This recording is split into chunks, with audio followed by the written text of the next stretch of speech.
Deux choses. Aujourd'hui, avec ce que vous avez appelé tout à l'heure les nouveaux médias, et je savais qu'on arriverait à cela. Je fais exprès dans mon premier propos en disant, aujourd'hui, tout enquêteur, et le système camerounais fonctionne comme ça. Et c'est l'un des reproches que moi je fais au système institutionnel camerounais. L'éthique du service public a foutu le camp. Un enquêteur, lui, sort, il avait une copine. Bon, il avait une copine, il raconte ses exploits. Non, je suis en train d'enquêter, j'ai entendu tel, je sais même que tel est impliqué dans le dossier. Après, ça se retrouve entre les mains de... Ça se retrouve ainsi entre les mains de personnes qui ne savent même pas que manipuler une information issue d'une enquête préliminaire ou d'une enquête administrative ou d'une enquête judiciaire est une chose délicate. Moi, je parle sous la foi des enseignements qu'on a reçus en droit processuel.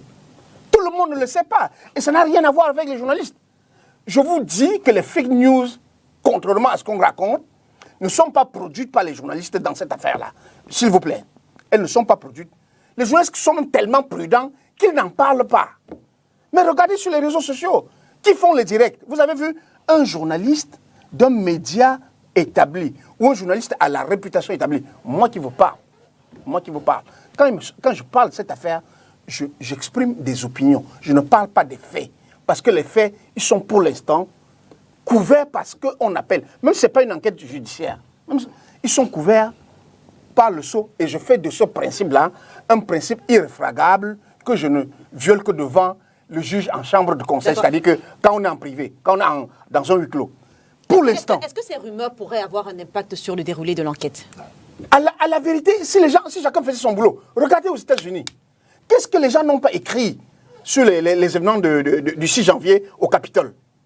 Qu'est-ce que les gars de Trump n'ont pas écrit? Qu'est-ce que les gars du parti du GOP, le parti républicain, est-ce que ça a empêché les députés, la commission, les différentes commissions parlementaires ou judiciaires de faire leur job? Il faut que chacun fasse son son job dans ce pays, sans trouver des alibis, des prétextes en disant, parce qu'on a lu que l'avocat guinéen a dit ci ou a dit ça. En quoi ça peut empêcher? Est-ce que c'est l'avocat guinéen qui mène les enquêtes? Mais c'est les commissaires tels, le colonel ou capitaine tel qui mènent l'enquête.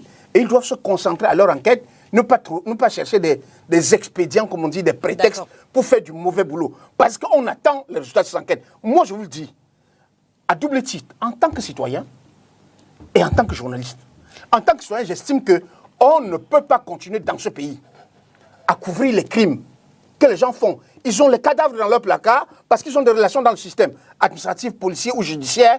On fait comme s'ils n'étaient pas des criminels.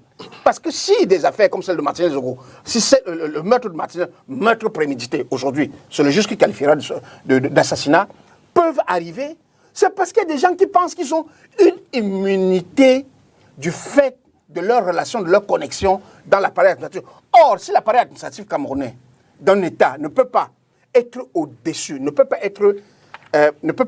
pas s'extirper de l'affection personnelle, on est tous cuits. Deuxièmement, en tant que journaliste, j'estime qu'il n'est pas bon que les journalistes, parce qu'ils redoutent de ce que, en dénonçant, parce que c'est leur impérium socio-professionnel, c'est d'aller chercher ce qui est caché pour le mettre sur la place publique.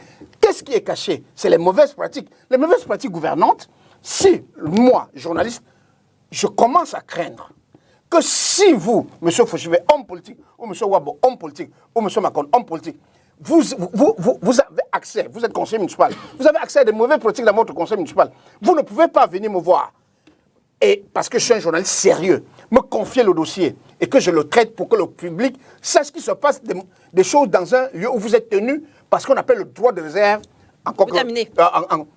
On est mort. La démocratie camerounaise sera une démocratie de bourse. Et donc, ça deviendra n'importe quoi. Donc pour cela, oui, nous devons, et j'appelle les citoyens à soutenir le journaliste dans cette quête-là, nous devons tout faire pour que cette enquête aille jusqu'au bout.